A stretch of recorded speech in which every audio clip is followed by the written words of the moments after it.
So a lot of this started, I believe, last summer, right around July.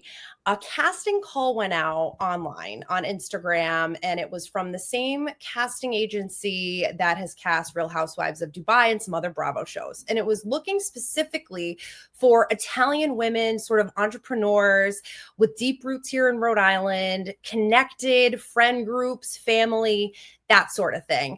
And then before you know it, there was just rumblings about certain people who were cast or not cast. And I just started sort of following who I thought was the producer and the casting agency. And then I started to look into the comments to see who was following and who was commenting. And I've been following those potential cast members ever since. So what's the speculation? Who do we think is going to be on the show? Any insight there? Okay, so for names, I'm really hesitant to give names only because selfishly, I would like for those people to come on 92 Pro FM and do some media with us. So I don't want to out anyone. I was even really hesitant to call this a Real Housewives this entire time, just because of that initial casting call. And because I was waiting for Bravo really to be the ones to say, hey, there's a Real Housewives of Rhode Island. I honestly still can't believe this is actually happening. I mean, so many of us Bravo super fans years ago said, you know, wouldn't it be really something if they were to ever do a Real Housewives of Rhode Island?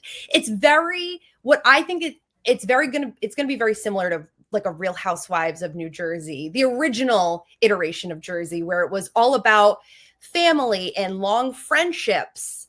And that's what I think Real Housewives of Rhode Island is going to be like. Talk to me a little bit in a more broad sense about the demographics of it. What is like the age range that we should be looking for in terms of who they'll cast on this? Oh, I think it's going to be all over the place. I think you're going to see people in their early 30s hanging out with people in their mid 40s. I think you're going to see all spectrum of millennials. I don't see anybody from like a Gen Z being cast. Gen X, certainly, that's for sure. And I do want to point out that Real Housewives, I think for those who aren't familiar with the Bravoverse, you know, you have a preconceived notion in your head. You think of Teresa Giudice flipping tables. And yeah, to some extent, there is still a ton of drama, but there's also friendship in it. There is some backstabbing in it. But it's not as physical as Real Housewives used to be.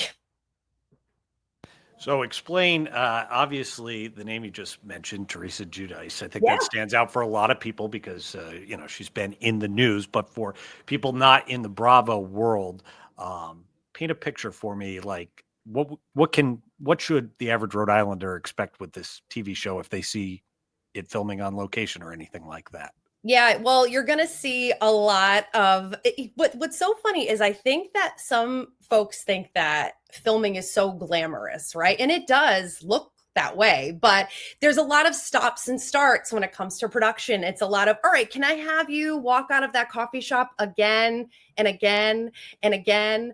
But I do love that they announced it today because that just means that they're going to be filming a ton this summer, which makes sense because I initially heard that they were going to start maybe in November. And while the Ocean State is beautiful in the winter, we're the Ocean State for a reason. We shine and we come alive during the summer. So I'm sure that they're going to be filming all over the beaches and in Newport and of course at their homes, whether it be in North Providence or North Kingstown or Cranston perhaps, or East Greenwich. There are so many Rhode Island gems that I'm sure will be on display. What's the history with Real Housewives? How far back does it go? I know there's several iterations of the show. Yeah. How long have they been doing this? Sure. So Orange County, if I recall, I believe was the one that kicked it all off in 2006. And I also want to point this out. When people hear Real Housewives, they think of these huge, sprawling McMansions. They think of unbelievable wealth. And some cities are still like that. Real Housewives of Miami, Real Housewives of Beverly Hills. But if you look sort of at now what Orange County is like, the original cast, well, I should say the original city, and even some of the other East Coast Housewives franchise, New Jersey and New York, it has been scaled down a bit. And I think that that's important for folks to know that, you might see people cast that aren't necessarily from Newport and really fancy places. And that just goes to show that Bravo and really the production is leaning more toward trying to relate a little bit more to their viewer. Listen, times are tough right now. Bravo knows that. Their production team knows that. And they want these women to come off as relatable as possible. So you might not see this classic McMansion. You're still going to see fabulous lifestyles. Anything I didn't ask about that you want to add in for somebody like myself who doesn't watch Real Housewives and is seeing or hearing about this today? I think that a lot of us feel very protective over Rhode Island. And I think that you're going to be in really good hands. And one thing Bravo's really good at is making their cities shine. Whether you're into the drama or not, at least you know that they're going to put Rhode Island. I mean, I don't even want to say Rhode Island on the map, because there has to be a lot of reasons why they chose Rhode Island, right? I mean, you have Taylor Swift in Watch Hill. You have all of the excitement around Olivia Culpo. So Rhode Island doesn't even need to be put on the map. It's already there. Bekah, it's good to talk to you. I'm sure